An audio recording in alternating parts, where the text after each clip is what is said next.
Welcome to TechDaily.ai. This deep dive is sponsored by StoneFly, your trusted solution provider and advisor in enterprise storage, backup disaster recovery, hyper-converged VMware, Hyper-V, Proxmox cluster, AI servers, SA365, a turnkey security appliance, public and private cloud. Check out stonefly.com for more info. Great to be here.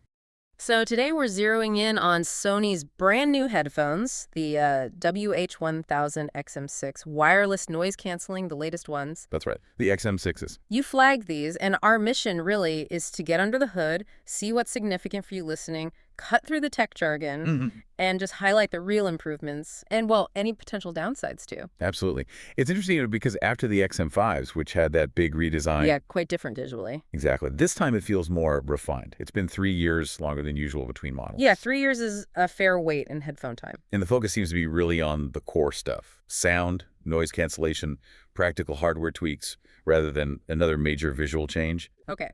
And right off the bat, we have to talk about the price. $449. Oof. Yeah. That's $50 more than the XM5s.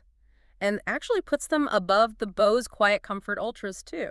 Which are sort of the main competitor, really. So the big question, I guess, is, are the improvements worth that extra cash? That's the $1 million, the $449 question, isn't it? Let's start with a big physical change. They fold again. Ah, okay. That was something people really missed on the XM5s, right? Definitely. It was a hallmark of the earlier models. So Sony listened. They put a joint back in each arm, so they collapsed down, smaller carrying case. Which is huge for portability, for just chucking them in a bag. For sure. And speaking of the case, they tweaked that too. It's got a magnetic clasp now instead of a zipper. Oh, interesting. Easier to open one-handed, maybe? That's what they're saying, yeah.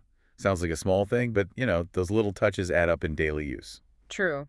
But hinges mean moving parts. Yeah. Any thoughts on durability there, long term? That's a valid point. It's something to keep an eye on.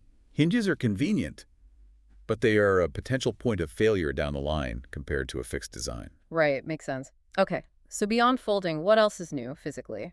You mentioned practical tweaks. Comfort, maybe? Yeah, comfort seems like a focus. The headband is wider now. Okay, so better weight distribution on your head, less pressure. That's the idea. Should help for longer listening sessions. And another neat thing, the pleather ear cups. They're removable now. Oh, nice. So you could potentially replace them if they wear out. Or for cleaning. Exactly. Good for longevity, good for hygiene. Yeah. And one more small but clever detail, the power button is round now. Round? How does that help? Well, the A and C button is different, so you can tell them apart just by touch. No more accidentally hitting the wrong one when they're on your head. Huh. Okay, yeah, I can see that being useful. Simple, but smart. Now, charging and listening at the same time, that's been a request for ages. It really has. And, well, they've sort of delivered. You can now charge via USB-C while listening through the 3.5mm audio jack. Okay, so 2 separate cables involved. Yep, that's the catch. Despite the, $450 price tag, there's still no audio over USB-C. Yeah. You need the charging cable and the audio cable if you want to do both simultaneously. That feels incomplete, especially at this price point. You kind of hope for single cable audio and recharging by now. You really would. Yeah. Seems like a bit of a missed opportunity, honestly. Okay, let's switch gears. Inside the headphones. New chip, right.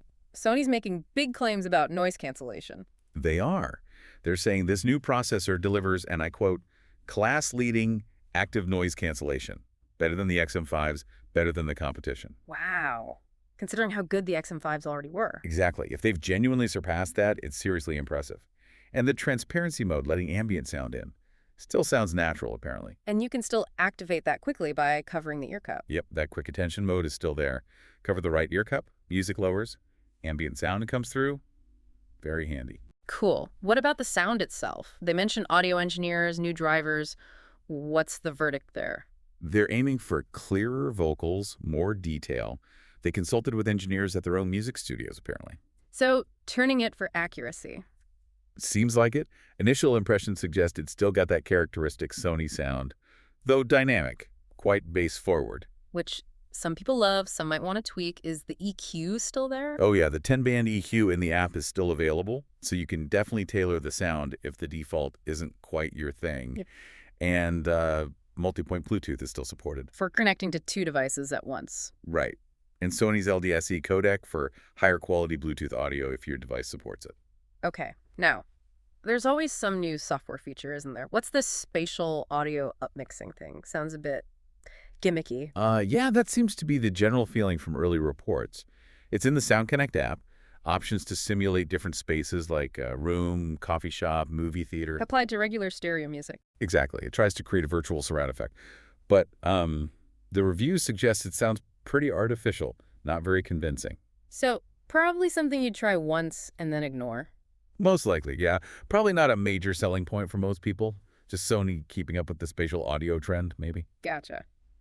Okay, what about calls? Using headphones for calls is huge now. Any improvements? They're saying yes. They're using AI beamforming now. AI beamforming. Sounds Yeah. fancy. It basically means the microphones are smarter about focusing on your voice. They've also increased the number of mics for voice pickup 6 now, up from 4 on the XM5s. Okay, so more mics plus AI trying to filter out background noise. That's the goal. Better voice isolation, clearer calls for the person on the other end, even if you're in a noisy place. We'll need more real-world testing, but it sounds promising on paper. Definitely an area where improvement is always welcome. And finally, battery life. Any changes there with all this new tech? Surprisingly, no. It's identical to the XM5. You still get up to 30 hours with ANC on. Which is pretty solid. Yeah, it's good endurance. Yeah. And up to 40 hours if you turn ANC off. So reliable, but no boost this time around. Okay. So let's sort of wrap our heads around this. The XM6 seems focused on refining the core strengths. The ANC, the comfort, the sound, plus bringing back folding, adding those little hardware improvements. Pretty much. It's evolution, not revolution this time. But that higher price. And still no audio over USB-C. Those are definitely points to consider, right? Absolutely. Especially if you already own the XM5s.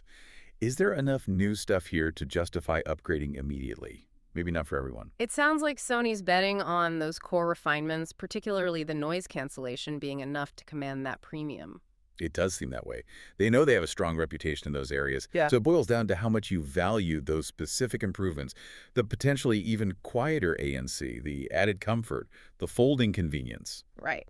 So what this means for you listening, these headphones, they definitely offer real steps forward in key places. Noise canceling, comfort, the return of folding, that's all good stuff. Tangible benefits. But that higher price puts them in a tough spot, competing with other excellent options. And that lack of USB-C audio might be a deal breaker for some setups. It really depends on your priorities and how you use your headphones.